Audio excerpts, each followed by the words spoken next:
네, 이번에는 첫 번째 시간으로 기초 수학 물리학 첫 번째 시간을 같이 공부를 해볼 거고요. 여기는 좀 내용이 많아가지고 여러 가지로 쪼개졌습니다. 해서 첫 번째 편 같이 한번 해볼 겁니다. 여러분 받으신 자료 보시면은 네모가 이제 뚫려 있을 거예요. 그거는 여러분들이 좀 적으면서 같이 공부할 수 있도록 그렇게 뚫어 놓은 거니까 한번 채워 보시면 될 것 같고요. 제가 이제 그 자료를 같이 확인을 하면서 네모를 같이 쳐 드릴 거니까 거기에 따라서 같이 해보면 좋을 것 같습니다. 그래서 우리가 첫 번째로 음향 이론이 뭔가, 우리가 여기서 뭘 배울 수 있을까, 뭘 얻어가야 될까라는 걸 한번 보면은 소리와 음향 그 자체에 대한 탐구를 한번 해보자 이겁니다. 그러니까 물리학적인 현상으로서의 소리를 한번 보고, 그 다음에 그것들을 우리가 어떻게 다루게 되는지 그거를 보는 모듈이 되겠고요. 제가 OT에서도 한번 언급을 했지만은 굉장히 길고 굉장히 지루한 그런 파트가 될 겁니다. 어렵습니다. 원래 어렵습니다. 그렇지만은 함께 한번 같이 따라 보시면은 쉽게 들으실 수 있을 겁니다. 그래서 한번 가봅시다. 자, 지금 이제 시작하는 기초 수학 물리학에서는 우리가 음향이 이제 공학적인 관점에서 볼 수 있겠죠. 좀 안타까운 얘기지만은 전기 쪽에 그런 공학적 지식이 좀 많이 필요합니다. 그래서 좀 이렇게 기초 상식을 쌓고 가자. 우리가 뭐 집을 짓고 싶어. 근데 벽돌이 뭔지 몰라. 그러면 안 되겠죠. 그래서 벽돌을 공부하는 그런 시간이 되겠고요. 두 번째로 시그널 플로어에서는 그냥 한국어로 직역을 하면 신호의 흐름이죠. 그래서 음향 시스템에서 신호는 어떻게 흐르는가, 신호 한번 채워보십시오. 신호가 어떻게 흐르는지 알아야지 우리가 그 신호가 흐르는 과정에서 어떻게 처리를 하고 뭐 어떤 그런 효과를 적용하고 그런 걸 결정을 할 수가 있겠죠. 그래서 신호가 어떻게 흐른가 한번 볼 거고, 세 번째로 물리음향, 소리는 물리적 현상이죠.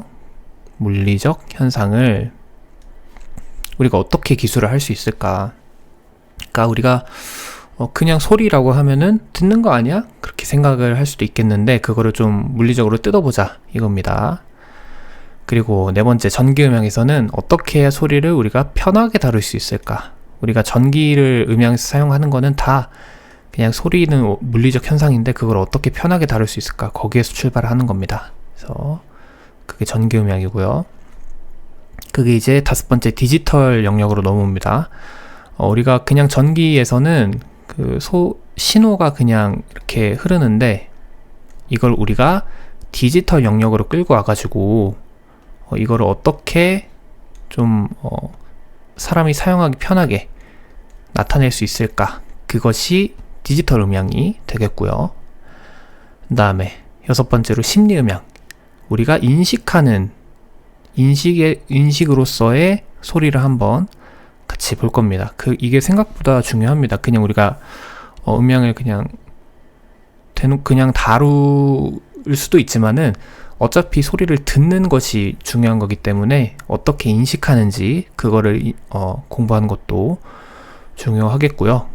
마지막으로는 이제 공간적 특성이 어떻게 음향에 영향을 끼치는지 볼 겁니다. 그래서 여기서는 이제 룸의 그런 특성을 측정하고 그거를 보정하는 방법도 함께 볼 거라서 좀 시스템 쪽에 가깝다고 볼 수 있겠습니다.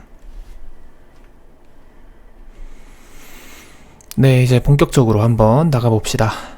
우리가 음향을 하다 보면은 아주 큰 수, 그리고 아주 작은 수를 좀 많이 다룰 일이 많아요. 여기서 말하는 아주 작은 수는 뭐 마이너스 1억 그런 수가 아니라 0에 가까운 수를 우리가 좀 다루기 편하게 하고자 지수와 로그를 사용하게 됩니다. 그래서 지수와 로그라는 우리가 수학적 도구를 사용을 해서 어떤 큰 수와 작은 수를 우리가 간단하게 나타낼 수 있겠습니다.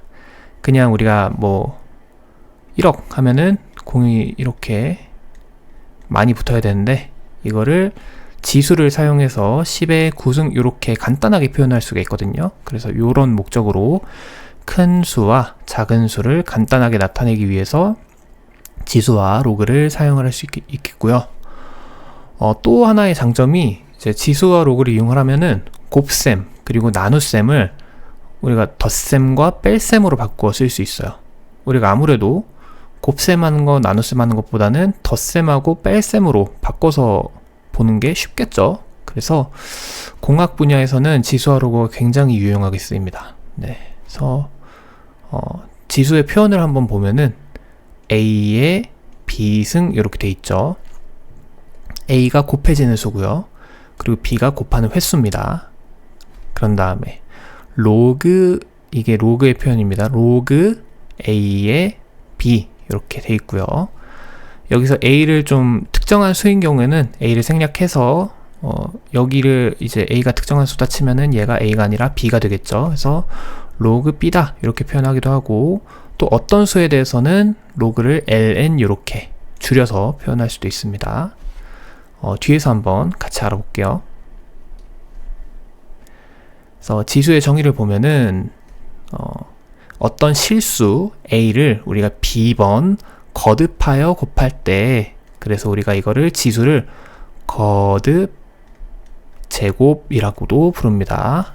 거듭해서 곱할 때 그 곱해지는 수 A를 우리가 미치라고 부르고, B를 곱하는 횟수를 지수라고 표현을 합니다. 그래서 이거를 우리가 A의 B승 또는 A의 B제곱이라고 읽기도 하고요. B가 2인 경우에는 A의 제곱 이렇게 그냥 B를 생략하고 부르기도 합니다. 그래서 A의 2승이라고 하면은 그냥 A의 제곱, A의 3승이라고 하면은 A의 세제곱 이렇게 읽기도 합니다. 그래서 A를 곱할 거예요. A를 여러 번 곱하는데 그 총 횟수가 B회에 해당할 때 이거를 우리가 A의 B승 이렇게 표현을 한다 이겁니다. 근데 우리가 그냥 3회 3승 하면은 어떻게 되겠어요? 그러면 3 곱하기 3 곱하기 3이 되겠죠. 그랬을 때 그러면은 3에 3.5승은 안 됩니까? 그런 거를 생각을 했을 때 우리가 지수가 의미 아닌 실수 A, 여기서는 그 형태를 보시면은 밑이 되겠죠. 요 곱해지는 밑이 의미 아닌 실수이면은, 그러니까 0이거나 또는 양수일 때 우리가 실수 전체에서 정의가 된다고 합니다. 그래서 어떤 실수, 어떤 의미 아닌 실수에 0승을 하면은 걔는 정의에 의해서 1이 되고요. 어떤 의미 아닌 실수 A에 대해서 마이너스 B승을 하면은 얘는 역수로 바뀝니다. 역수로 바뀌고요. 어떤 의미 아닌 실수 A에 대해서 유리수 승을 했을 때는 우리가 안에 들어가는 분자에 있는 애들은 그냥 그대로 루트 기호 안으로 들어가고요. 그런 다음에 분모에 있는 애들은 이제 루트 기호 바깥에 이렇게 세제곱근, 네제곱근 이렇게 들어가겠죠. 그러면 우리가 0 받고 음수 받고 양수는 그냥 당연히 정의되죠. 우리가 보기에. 그러면은 A의 파이승, A의 2승 이런 무리수에 대해서도 우리가 정의가 되느냐, 이런 실수에 대해서 이런 실수로 향하는 수열 Rn이 있을 때 이런 식으로 표현할 수 있다고 해놨는데, 그냥 어떻게 보시면 되냐면은 A의 B승일 때 A가 0보다 작지만 않으면 된다 이렇게 생각하시면 편합니다. A가 0보다 작지만 않으면은 어떻게든 정의가 된다 이렇게 보시면 되고요. 복잡한 지수 계산은 우리는 사실은 잘 할 일이 없어요. 그래서 그냥 그렇게 받아들이시면 됩니다. 그래서 의미 아닌 실수 이렇게 체크하시고요. 그리고 지수 법칙. 자, 의미 아닌 실수 A, B 얘네들이 밑으로 들어가고요. 실수 C, D 지수예요. 우리가 아까 지수는 어떤 실수든 간에 일단은 정의된다 그랬죠. 위치 의미 아닌 실수기만 하다면은. 여러 가지 지수의 성질들을 우리가 지수 법칙이라고 묶어서 부르게 되는데, 우리가 A의 C승 곱하기 A의 D승 하면은 얘가 통째로 올라갑니다. 이렇게 통째로 C 플러스 D로 이렇게 올라가게 되고요. 반대로 C 나누기 D를 하면은 여기서 D는 0이면은 0이어도 되죠. 네. C 마이너스 D승 요렇게 통째로 올라갑니다. 우리가 처음 시작할 때 곱셈과 나눗셈을 덧셈과 뺄셈으로 바꿀 수 있다 그랬잖아요. 그게 요 내용입니다. 지수가 곱해져 있는, 그러니까 밑이 똑같다면은 그 둘을 곱했을 때 지수의 합으로 들어가고, 밑이 똑같다면은 나눴을 때 차로 들어가는구나 라고 보시면 되고요. 그 다음에 어떤 실수의 지수승이 있는데 걔를 다시 한번 거듭 제곱했을 때 얘는 안으로 곱해집니다. 이렇게 돼요. 그런 다음에 어떤 실수가 곱해져 있는데 거기에다가 통째로 지수를 씌웠을 때 얘는 안으로 분배가 돼서 들어갑니다. A의 C승, B의 C승 이렇게 되고요. 그런 다음에 나눠지는 것도 똑같이 C가 안으로 분배돼서 들어가게 됩니다. 그래서 여기서는 B가 0이 되면 안 되겠죠. 왜냐면 우리가 B로 0으로 나누기는 성립이 안 되니까. 모르겠습니다. 한번 알려주십시오. 한번 볼게요. 우리가 2의 2승 곱하기 2의 1승을 볼까요? 그렇게 하면은 얘는 지수의 정의에 따르면 2 곱하기 2 곱하기 2가 되겠죠. 얘는 2를 한 번, 두 번, 세 번 곱했으니까 2의 3승이 되겠죠. 2 더하기 1이구나. 여기서도 2의 2승 나누기 2의 1승 하면은 2 곱하기 2 나누기 2가 되겠죠. 얘는 사라질 거고요. 그러면은 2의 1승 2 빼기 1. 네, 확인됐죠. 이번에는 2의 2승에다가 통째로 2승을 해주고 싶대요. 정의에 의해서 2 곱하기 2의 통째로 2승이 될 거예요.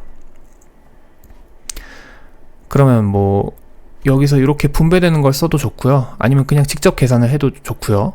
그러니까 4의 2승이죠. 그러면은 16이 되겠네요. 근데 16은 다시 표현하면 2의 4승이죠. 이렇게 곱해지는구나 확인됐고요.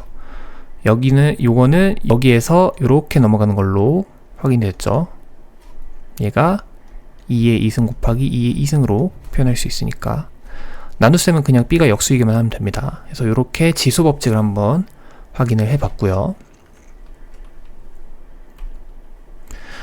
다음으로 이제 로그의 정의를 한번 봅시다. 로그는 다음과 같이 지수의 역연산으로 정의가 됩니다. 그러니까 지수 연산을 거꾸로 하면은 로그구나 이렇게 말하면은 못 알아듣겠죠. 일단 정의부터 보면은 A가 미치고 B가 진수일 때 A의 X승을 했더니 B가 됐어요. 그럼 우리가 X를 어떻게 정의할 수 있나요? 로그 A의 B승 이렇게 정의가 된다고 합니다. 그러니까 예를 들어서 A가 2고 B가 8이래요. 그러면 여기에 들어갈 수가 뭘까 생각을 해봤더니 3이죠. 그러면은 3 이꼴 로그 2의 8 이렇게 표현할 수 있다는 겁니다. 여기서 좀 로그 표현을 좀 이상하게 쓰는데 그냥 적당히 보시면 됩니다. 원래는 이렇게 정자체로 쓰는 게 맞기는 한데 표현의 편의상 저는 이렇게 표현하도록 하겠습니다. 근데 여기서 밑과 진수 밑에는 이제 조건이 있어요. A는 0보다 커야 되고요. 1이면 안 돼요. 0보다 커야 되는 건 알겠어. 근데 왜 1이면 안 될까요? 1에다가 몇 승을 하든 간에 얘는 1이기 때문이에요. 그러니까 1을 여러 번 곱해서 2를 만들 수 있나요? 없죠. 그래서 A가 1이면 안 된다는 겁니다. 그렇고요. 이제 특정한 밑에 대해서는 우리가 표기를 생략하기도 하더라. 여기서 밑이 10일 때 우린 이걸 줄여서 그냥 로그로 씁니다. 얘를 우리가 상용 로그라고 부릅니다. 그러니까 회계나 그런 쪽에서 자주 쓰이는 로그 함수라서 상용 로그 이렇게 부르고요. 그런 다음에 로그 e는 이제 좀 복잡하게 정의가 되는 수인데 대충 한 2.718 정도 되는 무리수입니다. 그래서 요런 자연상수 e에 대해서는 자연상수 e를 밑으로 하는 로그에 대해서는 lna 이렇게 부르기도 하고요. 근데 여기 그냥 로그도 있네요. 여기서 이제 공학 쪽에 있는 교과서들에서는 그냥 로그라고 하면은 로그 2를 가리킬 때가 많기는 합니다. 근데 솔직히 상용 로그랑 헷갈리죠. 얘는 참고로 자연 로그입니다. 자연 로그랑 상용 로그가 헷갈리기 때문에 저는 그냥 상용 로그는 무조건 로그 A, 자연 로그는 무조건 lna 이렇게 표현하도록 하겠습니다. 참고로 저는 ln은 그냥 이렇게 씁니다. lna 이렇게 씁니다. 참고하시고요. 하여튼간에 상용 로그하고 자연 로그가 있구나. 뭐 드물게는 이제 컴퓨터 쪽에서는 2를 밑으로 하는 그런 로그도 좀 줄여서 표현하긴 하는데 그거는 저희가 쓸 일이 없고요. 그래서 다시 한번 상용 로그는 밑을 10으로 하는 로그고 자연 로그는 밑을 2로 하는 로그가 되겠습니다. 우리가 지수에 대해서 지수 법칙을 봤던 것처럼 이제 로그에 대해서도 로그 법칙이 이제 각각 유도를 할 수 있습니다. 그래서 보면은 로그 a의 a는 1이다. 그냥 a의 1승하면 a니까 당연하죠. 로그 a의 1은 0이다. 이제 a의 0승하면 1이니까 당연하죠. 그런 다음에 로그 a에다가 bc가 통째로 곱해져 있으면은 이거를 우리가 분리를 해낼 수 있습니다. 로그 a의 b 더하기 로그 a의 c. 그런 다음에 분수 형태로 되어 있으면은 얘는 뺄셈으로 나타낼 수 있겠습니다. 지수 법칙에서 다 나오는 거예요. 그런 다음에 어떤 밑이 있고 진수가 있을 때 걔를 우리가 분리를 해줄 수가 있습니다. 여기서 c는 일단 밑에 성질을 만족하기만 하면은 무조건 사용할 수가 있는 거라서 보통은 이제 ln을 많이 사용하죠. ln은 1을 밑으로 하는 로그일 뿐이니까. 그렇고요. 로그 a에 b를 하면은 얘는 역수는 진수와 밑이 서로 위치를 바꿉니다. 이렇게 표현을 하기도 하는데 로그 법칙을 사용을 해서 직접 로그를 계산을 할 일은 이제 그렇게 많지는 않은데 그 데시벨 계산에서 조금씩 나오긴 합니다. 그래서 알아두시고요. 계산하는 방법 정도는 우리가 알고 있으면은 좋을 것 같습니다. 그래서 예제는 한번 각자 알아서 풀어보시면 좋을 것 같고요. 다음 시간에 같이 한번 풀어보는 걸로 할게요. 그런 다음에 이제 로그 이제 함수로 넘어가서 로그 진수는 뭐였어요? 로그 a의 b에서 b였죠.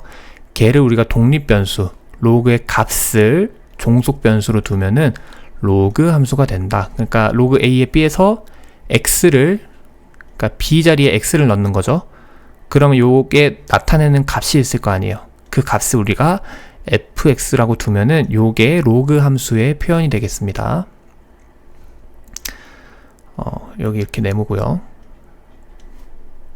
요게 로그 함수의 표현이고요. 그 다음에 진수의 조건에 의해서 로그 함수의 정의역은 0부터 무한대까지, 치역은 마이너스 무한대부터 무한대까지다 라고 나와 있는데, 정의역은 뭐냐면은 x에 넣을 수 있는 값들의 집합, 치역은 y로 튀어나올 수 있는 값들의 집합, 이렇게 보시면 됩니다. y = fx겠죠. 그래서 진수에다가 우리가 뭐 어떤 수를 제곱을 해서 튀어나온 수가 일단 a가 0이 아닌 0이 아닌 실수고 1도 아니라면은 얘는 무조건 양수가 되겠죠. 그러니까 0이 될 수도 있겠지만은 0은 될 수가 없죠. 죄송해요. 그래서 정의역은 0을 포함하지 않습니다. 0을 포함하지 않고 무한대까지 엄청나게 큰 값까지 넣을 수 있고, 그랬을 때 튀어나온 값들은 이제 전체 실수 영역에서 나오더라 라는 겁니다. 그래서 이걸 그래프로 보면 쉬워요. 이게 로그 함수의 그래프인데 이게 아마 그 로그 2의 그래프일 겁니다. 해서 0을 기준으로 보시면은 이게 0이죠. 0이 쭉 있고요. 그 다음에 2, 그 다음에 4, 그 다음에 6, 8, 16, 그 다음에 32, 이런 식으로 쭉쭉쭉 나갈 거예요. 그러니까 여기가 값이 x 값이 2일 때 로그 2의 2는 1이니까 여기가 1이 되고요. x 값이 4일 때 로그 2의 4는 2니까 이렇게 들어가고요. 똑같이 8일 때 3, 16일 때 4, 32일 때 5, 이런 식으로 갈 거예요. 근데 우리가 그 진수 쪽에 진수 쪽에 이제 음수가 들어가게 되면은 여기가 마이너스 1일 때는 마이너스 2분의 1에서 죄송합니다. 2분의 1에서 마이너스 1, 뭐 4분의 1에서 마이너스 2, 뭐 8분의 1에서 마이너스 3, 이런 식으로 나오겠죠. 로그의 값이. 그래서 로그 함수의 그래프의 개형을 보면은 0을 기준으로 해서 이전부터는 양의 방향으로는 굉장히 완만하게 진행을 하게 됩니다. 이게 어느 곳을 수렴하는 게 아니라 이제 무한대까지 올라가도 계속 증가를 하겠죠. 왜냐면은 로그 2에다가 어떤 수를 넣어서 그거 나온 값이 우리가 fx로 쓰는 거니까. 그래서 여기다가 만약에 무한대를 넣어요. 그러면은 무한대로 올라가겠죠. 근데 이제 0 미만에서는 굉장히 작은 값들에 대해서는 빠르게 떨어지는 모습을 보이게 됩니다. 그래서 이런 게 있고요. 그러면은 요 밑에 따라서는 어떻게 개형이 달라지느냐 그거를 보면은 이제 파란색부터 초록색까지 이렇게 있죠. 일단은 로그 함수는 1,0을 지나겠죠. 왜냐면은 로그 모시기에 1을 놓으면은 무조건 0이라고 했으니까. 그래서 1,0을 지난다 라는 거고요. 1,0을 기준으로 만약에 밑이 작을수록 커지는 속도는 빠르겠죠. 커지는 속도는 빠르고 이제 점점 밑이 올라갈수록 이렇게 그래프는 아래쪽으로 위치하게 될 겁니다. 반대로 이제 왼쪽에서 보면은 똑같이 떨어지는 속도도 빠르다고 보시면 됩니다. 그래서 밑이 커질수록 이제 그래프는 위쪽에 위치하게 될 거예요. 이런 개형을 가지게 된다라는 겁니다. 로그 함수가. 그래서 뭐 간단히 한번 지수, 로그, 그리고 로그 함수에 대해서 한번 살펴봤고요. 요거는 이제 로그 함수의 개념을 이용해서 좀 볼 수 있는 문제인데, 뭐 이거를 예제 한번 풀어 보시고, 예제 1번은 그냥 로그 함수의 개형을 생각하면 쉽게 풀 수 있는 문제가 되겠고요. 예제 2번은 살짝 어려운데 데시벨 계산에서 좀 나오는 그런 내용입니다. 한번 계산을 해보시면 되겠습니다. 오늘은 여기까지 하겠습니다.